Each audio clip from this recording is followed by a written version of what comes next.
10월 21일 수요일 예레미야 50장 11절부터 20절까지의 말씀입니다. 유다 백성들은 바벨론의 포로로 끌려가기 전에 그들의 유일한 인도자이신 여호와 하나님께 극도로 패역한 모습으로 살았습니다. 쾌락과 방종을 사랑하고 이방 문화를 쫓아다녔으며 자기 하나님을 무시하였습니다.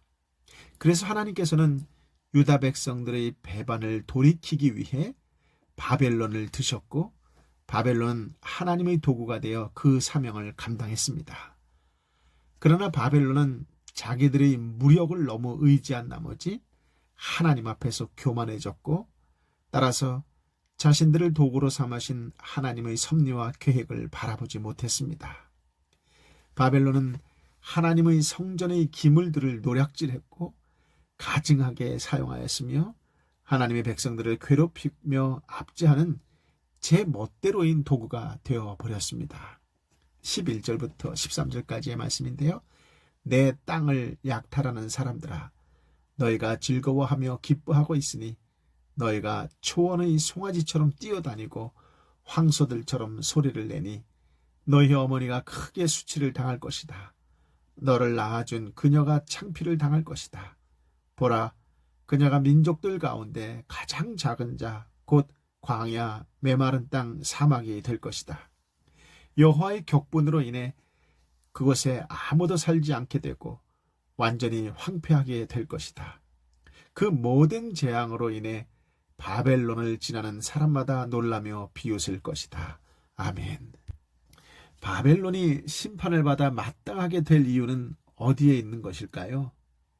하나님은 유다를 공격해 파괴하고 멸망시킨 바벨론을 내 땅을 약탈한 사람들이라고 규정하십니다. 여기서 내 땅이라고 하는 표현은 조상 대대로 물려받은 부동의 재산을 의미합니다. 개역개정이나 다른 번역 성경에는 나의 소유라고 번역을 했지요. 하나님께 죄를 범하여 심판받을 그 받은 이스라엘이지만 여전히 하나님은 내 땅, 내 소유, 그리고 내 백성입니다. 반면에 심판의 도구 바벨론 너희라고 부르시지요. 내 땅, 내 소유, 내 백성을 약탈한 너희 바벨론이 전쟁의 승리와 전리품을 확보하는 것을 즐거워하며 기뻐하되 마치 초원의 송아지처럼 마음대로 날뛰고 황소들처럼 소리내며 유다를 짓밟고 유다의 멸망을 즐거워하고 기뻐했습니다. 즉 하나님의 소유를 약탈하고 업심여겼던 바벨론의 모든 행위는 하나님에 대한 직접적인 도전이라는 것이지요. 10절의 표현대로 한다면 다른 나라를 약탈했던 바벨론이 이제 하나님의 심판을 받아 약탈당할 것입니다. 여호와께서는 바벨론을 의인화하여 그들의 어머니가 큰 수치를 당할 것이고 너를 낳아준 그녀가 창피를 당할 것이다 라고 말씀하고 계시지요. 수치와 모욕을 당할 것이라고 하는 뜻입니다. 즉 하나님의 심판으로 바벨론 제국의 중심인 바벨론 성읍이 수치와 창피를 당할 것입니다. 그뿐 아니라 모든 나라 가운데 중심과 같았던 바벨론이 이제 나라들 중에 가장 작은 자가 되고 광야, 메마른 땅, 사막과 같은 가장 열악한 바벨론이 될 것입니다. 또한 바벨론은 여호와 하나님의 격분으로 인해 아무도 살 수 없는 완전히 황폐하게 되어 아무도 거하지 못하는 황무지가 될 것입니다. 그것을 지나가는 사람들마다 폐허가 된 바벨론을 보고 놀라며 조롱할 것입니다. 전에는 바벨론의 공격을 받은 예루살렘이 그렇게 되었지만 이제는 역으로 바벨론이 똑같은 상황에 처할 것이라는 것이지요. 교만이 얼마나 무서운 죄인지를 다시 한번 확인하게 되는 역사적 현장이라고 할 수가 있겠습니다. 14절부터 16절까지의 말씀을 함께 읽어볼까요? 활을 당기는 모든 사람들아, 바벨론 주위에 대열을 지으라. 그를 향해 쏘라. 화살을 아끼지 말라. 이는 그가 여호와께 죄를 지었기 때문이다. 사방에서 그를 향해 고함을 질러라. 그가 굴복하고 그의 성체가 쓰러지며 그의 성벽이 헐려 무너졌다. 이것은 여호와의 보복이니 그에게 복수하라. 그가 한 대로 그에게 갚아주라.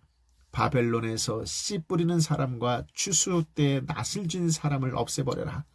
압제자의 칼을 두려워해 모든 사람이 각자 자기 백성에게로 돌아갈 것이고 모든 사람이 각자 자기 땅으로 도망갈 것이다. 아멘.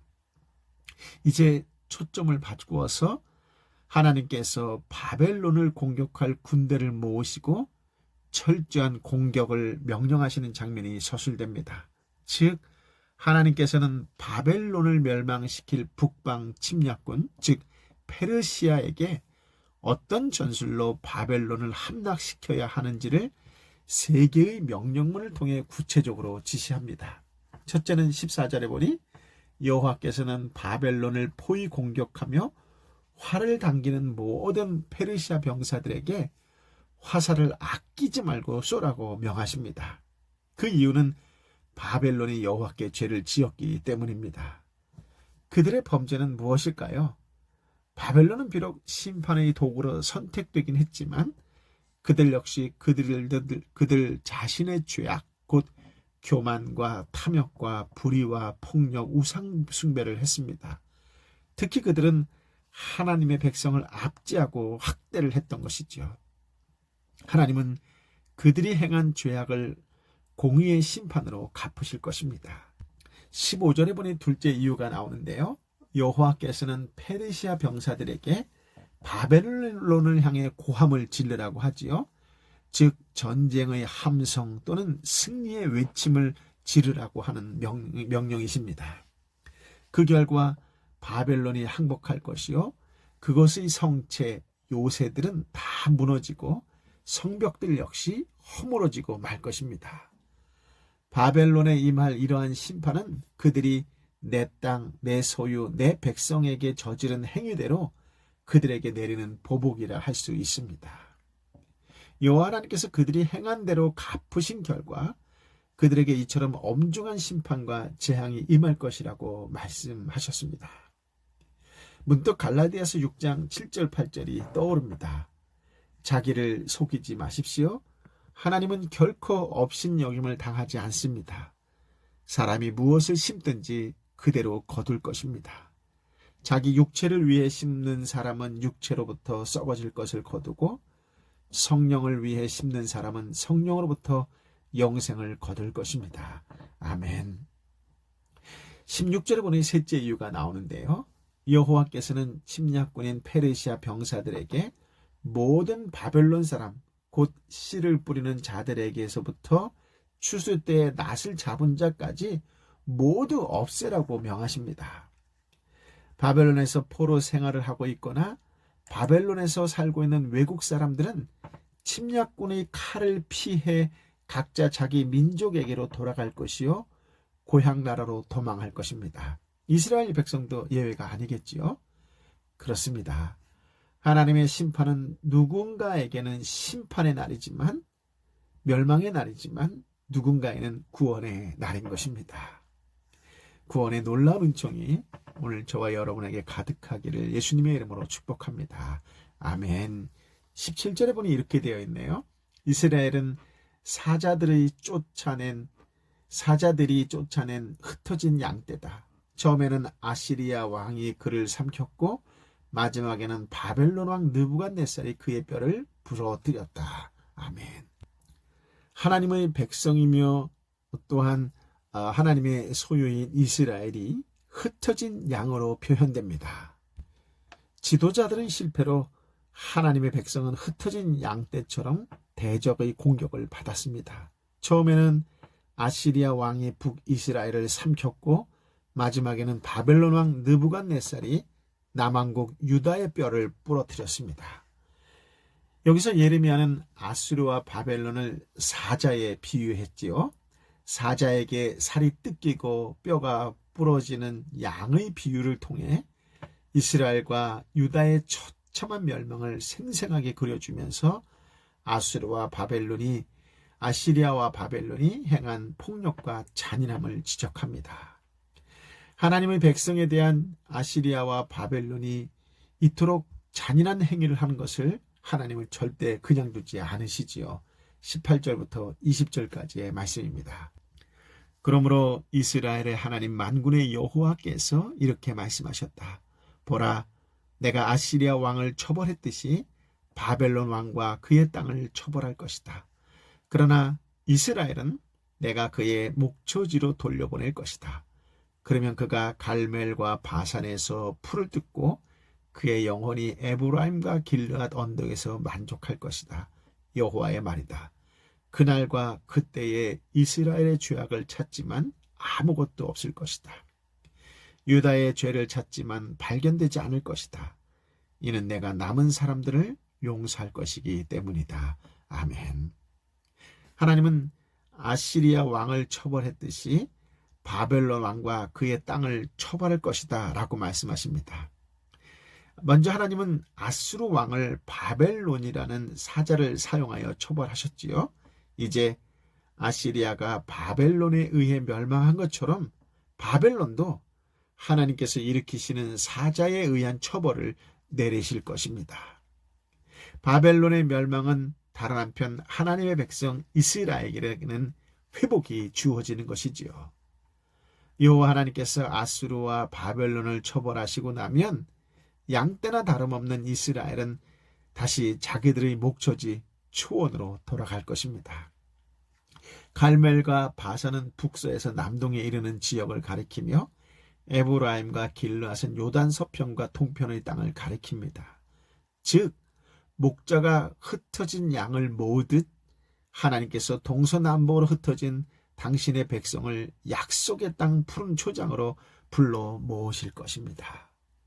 고향으로 돌아온 이스라엘 양떼들은 푸른 초장에서 마음껏 풀을 뜯어 먹을 것입니다. 그날과 그때는 이스라엘과 유다가 모든 죄에서 용서함을 받는 은혜의 때가 될 것입니다. 아멘.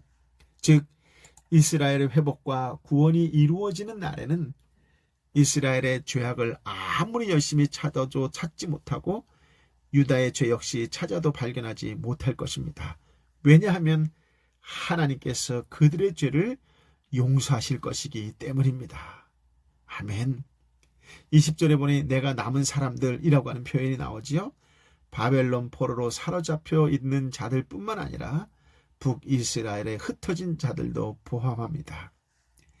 하나님이 약속하시는 회복은 물질적인 회복뿐만 아니라 영적인 회복도 포함합니다. 바벨론의 멸망과 함께 주어질 회복에 대한 약속은 죄로 인해 단절된 하나님과의 관계가 온전히 회복될 것입니다. 그렇습니다. 하나님께 받은 용서는 완전한 용서입니다. 용서받은 그때부터 하나님께서는 죄를 기억하지 않는다고 약속하셨습니다. 하나님은 사랑하는 자에게 완전한 사랑을 베푸시지요. 우리는 연약하여 쉽게 범죄하고 악한 길로 빠지기도 합니다. 그러나 하나님께서는 당신의 자녀가 돌아오길 기다리고 계십니다. 그렇습니다. 온전한 회복은 용서에서 시작됩니다. 그러므로 성도는 죄를 지었을 때 회개해야 합니다. 비록 주홍같이 붉은 죄도 용서하시고 죄로 인해 망가진 우리의 삶도 회복시키실 그 하나님을 신뢰합시다. 하나님의 자녀됨의 축복이 얼마나 큰지를 기억하며 살아갈 때 그 삶 속에 다시 하나님께서 놀라운 은혜를 부어주실 줄 믿습니다. 하나님의 보호하심과 인도하심과 후원하심 아래 오늘도 승리하는 그리스도인의 하루 한 사람으로, 오늘도 사랑과 축복과 구원의 통로로 살아가는 한 사람으로 복된 인생이 되시기를 예수님의 이름으로 축복합니다. 아멘. 아버지 하나님, 참으로 귀한 말씀, 생명의 말씀, 은혜의 말씀을 허락하여 주시니 감사합니다. 무엇보다도 지금 이 순간 우리 한 사람을 위하여 일하시고 계시는 하나님을 보게 하여 주시니 감사합니다. 우리가 하나님의 소유가 되었다는 것이 얼마나 큰 은혜인지 이루 말할 수가 없습니다. 우리를 지켜주시는 분이 계시고 보호해 주시는 분이 계시고 우리를 후원해 주시고 계시는 분이 계시다는 것을 깨닫게 하여 주시니 감사합니다. 할렐루야. 하나님을 찬양합니다. 하나님께 감사와 영광을 올려드리기를 원하오니 주여 우리 한 사람 한 사람을 받아주옵시고 날마다 어떤 상황과 환경 속에서 찬양하며 감사하며 주님께 나아가는 복된 인생 되게 하여 주시옵소서. 하나님은 끝까지 믿는 한 사람을 붙잡아 주신다라고 하는 것을 믿습니다. 그 한 사람을 위하여 끝까지 일하시는 분이신 줄 믿습니다. 우리에게 온전한 회복을 허락하여 주신 그 하나님을 믿습니다. 하나님 말씀 앞에 내 자신의 모든 죄를 토해낼 수 있는 믿음을 허락하여 주시고 용서받고 회복된 그 심령으로 더 따뜻하고 더 부드러운 성품으로 세상에 나아가 끌어안고 위로하고 격려하고 또 회복시키는 통로로 쓰임받는 복된 인생이 되게 하여 주옵소서. 용서하시는 주님, 나도 누군가를 용서할 수 있는 용기를 허락하여 주옵소서. 누군가를 용서할 수 있는 넉넉한 믿음을 허락하여 주시옵소서. 주님, 그러므로 말미암아 이 땅에 많은 사람들에게 어려움을 겪고 있는 교회와 교인이 회복되는 역사가 일어나게 하여 주옵소서. 그 모든 것 역시 하나님의 섭리가 있는 줄 믿습니다.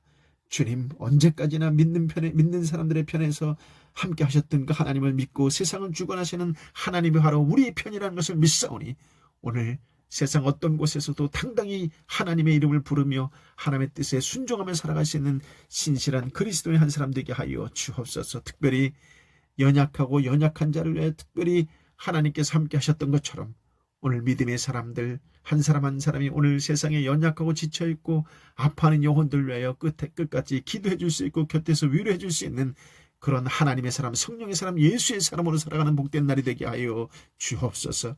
우리 믿는 사람들의 기도로 인하여 다시 이 땅에 새로운 영적인 부흥이 일어나게 될 줄 믿습니다.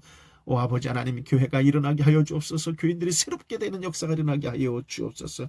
오직 소망은 주님께 있사오니 오늘 이 땅의 교회가 세상의 소망이 되고 열방의 희망이 되는 그런 교회들 되게 하여 주옵시고 그렇게 쓰임받는 우리 교인들 되게 하여 주옵소서. 가정에서 시작된 부흥의 놀라운 역사가 이웃과 공동체와 열방으로 쓰임받게 되게 하여 주옵시고 그 모든 불씨가 나로부터 시작된다는 그런 믿음으로 오늘도 살아가게 하여 주옵소서. 오 성령이여, 연약하고 힘들고 아파하는 하나님의 딸 하나님의 아들을 불쌍히 여겨 주옵시고 오늘도 회복의 은혜를 덧입혀 주옵소서. 이제는 길이여 진리여 생명 되신 우리 주님 예수 그리스도의 은혜와 아버지 하나님의 크신 사랑과 성령 하나님의 외래 역사 교통 충만하시니 오늘도 말씀 가운데 하나님 내 안에 계신 줄 믿습니다. 나는 하나님의 소유입니다. 하나님의 자녀입니다. 내가 어느 곳에 어떤 곳에서 어떤 상황 속에 있다 할지라도 나는 당당히 예수 이름으로 승리하며 살고 살겠습니다라고 오늘도 벌떡 일어나 세상 속을 나아가 구원과 축복과 구원 은혜의 통로로 쓰임받기를 간절히 바라고 또 그렇게 기도하는 하나님의 사람들 한 사람 한 사람 머리 위에 저들이 눈물로 함께 기도하는 삼토와 일토와 공동체와 열방의 선교사님과 선교지 위에 함께하여 주옵기를 간절히 축원하옵나이다. 아멘.